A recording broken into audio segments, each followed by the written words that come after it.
This summer I read a book about liberal theology in the 21st century.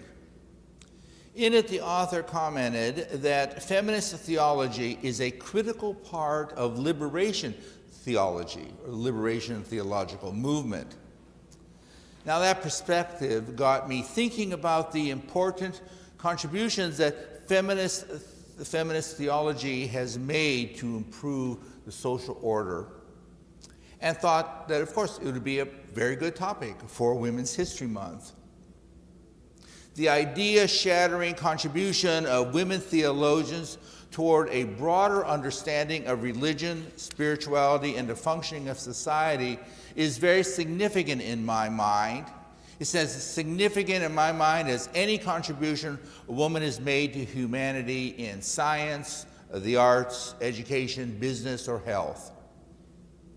So today, we'll spend a bit of time revisiting feminist theology with a look at where it has gone in the past quarter century.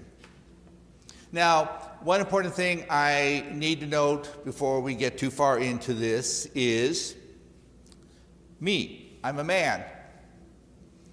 I know about feminist theology from reading and study. But while I am very sympathetic to the feminist critique of religion that has made women second-class citizens, I can only talk about this from an observer point of view or an academic point of view. I cannot talk about it from living in the role or truly understanding the emotional toll that the patriarchal system can take on a person's soul. So for me, it's a matter of thinking about the divine, the ultimate source, the religious power in society, that we need to focus on, understanding that thinking about religion cannot be done in a vacuum. Males bring the experience of male thought and male experience to this subject, as do women. So, an invitation so that if any woman or group of women, and I emphasize that, who I'm talking to, would like to develop a service to talk about their direct experience in religion and religious life from a feminist point of view, come and talk with me and we will put a service together. So, feminist theology, as the simplest definition, is the study of how women relate to the divine and the world. It is one of many ways to systematically study religious beliefs and theory and its embodiment and practice in society.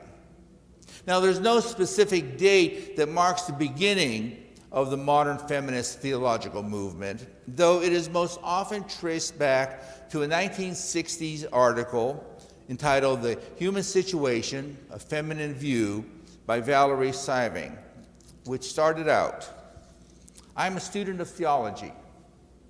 I'm also a woman. Perhaps it strikes you as curious that I put these two assertions beside each other as if to imply that one's sexual identity has some bearing on one's theological view. I myself would have rejected such an idea when I first began my theological studies, but now, 13 years later, I am no longer certain that when theologians speak of man, they are using the word in its generic sense. It is, after all, a well-known fact that theology has been written almost exclusively by men. This alone should put us on guard, especially since contemporary theologians remind us that one of man's strongest temptations is to identify his own limited perspective with universal truths. There are some challenging and very radical thoughts and ideas for the time. But very soon after her essay was published, other women theologians started to write similar critiques, and the feminist theological movement began. The earliest feminist theologians engaged really in two areas of theology and religion, looking at them as they affected women. First, they did critical analysis of the situation of the women in church and society, past and present, that had emerged out of theological texts. And then second, they started to do constructive rereading and rewriting of religious texts, church history, traditional stories and teachings, prayers and rituals from the perspective of women, so that women could relate to that in a much better way than the patriarchal church setting had put forth. Feminist theology examined male-dominated imagery and language about God, and studied the images and stories of women in religious sacred texts so that women could relate to the text from their perspective. And then that followed with women pushing more and more to enter into the clergy or other religious authorities. All of this feminist theological work was emerging as feminism was moving into what has been called the second wave of feminism. Now, the first wave of feminism had occurred in the late 19th and early 20th century, and was mainly concerned with equal contracts and property rights for women, opposing ownership of married women by their husbands, women's right to vote, and a woman's and family health care. What is called the second wave, in which feminist theological work developed, emerged in the 1960s or so and continued into the 1990s. This second wave pushed past what had been gained and won in legal battles and social battles in the early 20th century, to now focus on women's legal equality in the broadest sense, access to medical treatment in the same way as with men, as sexuality and reproductive rights, class struggles as it affected women, especially women of color, and sexist behaviors in organizations. No social structure was off limits or immune from this critical evaluation of patriarchal or sexist point of view or practice. That included religion and the church. So, of course, as you would expect, when any new philosophy or theology is proposed, there will be an immediate jump to criticize it.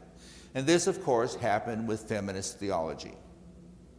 Christian churches and theologians tried to either deny, co-opt, or reject the feminist analysis. So some institutions and theologians worked hard to deny the accuracy and the validity of feminist analysis and critique. They made the argument that women were in no way inferior or oppressed, but essential and valued as an important element of life, and as God had ordained in the role of handmaiden in support of family and the provider husband. Interestingly, this repudiation of the feminist critique often came, as women as second-class citizens, often were voiced by women who saw that the homemaker, handmaiden role that they had accepted, that they had brought into their understanding of where they belonged in society, was now being ridiculed and marginalized, and they didn't want to have anything to do with that. Another way traditionally male-dominated institutions such as the church dealt with feminist critique was to co-opt it by acknowledging some points in its analysis, but the points that did not really radically question the present order. For instance, Pope Paul VI maintained that the church really was working to recognize the contemporary efforts to promote the advancement of women as a sign of the time. And he called for legislation to protect women's equal rights to participate in cultural, economic, social, and political life. Yet he and the leaders of most denominations, including even some Unitarian Universalists, kept women out of the ordained ministry or out of the organized hierarchy of churches. And often, this keeping women out of the clergy, especially in Christian and Jewish traditions, came from arguments. They used arguments of traditional or long-standing male-filtered exegesis of religious text. So it became circular. You can't enter into the clergy or the ministry because the text says that you can't do it, and so since you can't do it, you can't change it, and so you can't enter into it. Circular thinking. And where co-opting the feminine critique was not possible, outright rejection and condemnation took place. The goal of the women's movement was often labeled anti-Christian or anti-Jewish because the feminist critique strongly challenged long-standing Christianity and Jewish teachings that women were inferior and to be subjected to men. But the feminist critique was not silenced. Rather, it continued to develop and move into new areas, such as developing women-focused liturgy in both Christianity and Judaism, and re-energizing goddess-centered religious study. In Unitarian Universalism, that came out as the goddess-focused curriculum, Cakes for the Queen of Heaven, which I believe was offered a number of times here at Channing in the past. So, what has happened to feminist theology over the past quarter century? Well, it, along with the feminist movement, has entered into what is identified as the third wave of feminism. In this third wave of feminist critique, women's lives and societies are being studied from a new viewpoint, a viewpoint of the intersection of multiple cultural histories and social contents and currents. Feminist theologians now examine how race and ethnicity and class and religion and gender and nationality affect women's lives and their spirituality. Feminist critiques of society and religion's role in keeping women down have now emerged in the Middle East, in Africa, in Asia, and South America. In these regions, what's very interesting is the traditional Western feminist critique of patriarchal structures has been expanded into critiques of globalization and neocolonialism and the ethics of poverty and the legacy of slavery or apartheid and the century-old cultural practices of dress and body ornamentation. Movements such as the Mujerista theology in Latin America and among Latina women in the United States, the womanist theology grounded in African Christianity, Asian feminists, and the Mushawa movement in the Islamic Middle East have risen to give women a way to critique their patriarchal society and what the Western world has done to these developing areas of the world, regions of the world.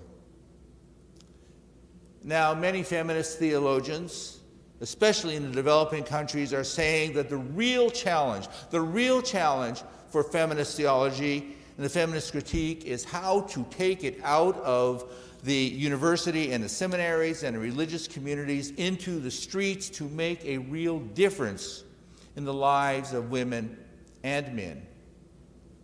Feminist theologians are now saying that their feminist theological analysis needs to be expanded to include the study of social, political, and economic power differentials. These power differentials that come out of patriarchal ideologies and the patriarchal interpretations of scriptures. These are the kind of interpretations that feminists maintain have resulted in long-standing vulnerability for women and the poor and the sick, that show up in situations such as when religious leaders turn a blind eye or even accept abuse of women by their husbands and boyfriends, or preach that people are poor because they have not given enough money to God, and that people are sick with diseases like HIV and AIDS because they have sinned and are being punished. All patriarchal philosophies and theologies. This expanded orientation of the feminist critique of power and religion and religious institutions is actually drawn from the feminist theological perspective that spirituality forms the core meaning in a person's life, which leads to life orientation, that is, where I am in the world, which in turn is connected to a person's identity, who I am in the world. This expanded feminist theological perspective says that women need to have a place at the table in the larger world, not just a role in a religious community. They need to take their religion, their religious beliefs, into the larger world. This is taking feminist theology to the streets. Feminist theologians were and are the prophetic voices on equality and ending prejudice, and on understanding that creation is connected. The perspective offered by thoughtful and actually very courageous women who have reflected upon the origins and the doctrines and the practices of their religious heritage, be it Christianity or Judaism or Islam or Buddhism, see the world and the universe in terms of connectedness. Feminist theology takes as its starting point the experience of women and men and their understanding of themselves and how they relate and how they live in the world as an essential source from which to do theology. Theology is to be living. Theology is to be alive, coming out of the individuals, not something separate from that's dropped on to us. This theological looks at the connection between the whole of creation and the environment and the people, and sees it as being absolutely essential that we eliminate the dualism of superior and inferior, clean and unclean, powerful and subjected, and see that the relationship is all connected with the holy. Feminist theology supplies the tools to make the shift from seeing religion as controlling life, as seeing it as a way of understanding the world and understanding the connectedness and the beauty of all. Feminism is not about making the world woman-centered, but about bringing the world into balance, offering a way out of the age-old dualism and discrimination into inclusion and mutuality. This is truly a great contribution to society, and a contribution very much worth celebrating during Women's History Month.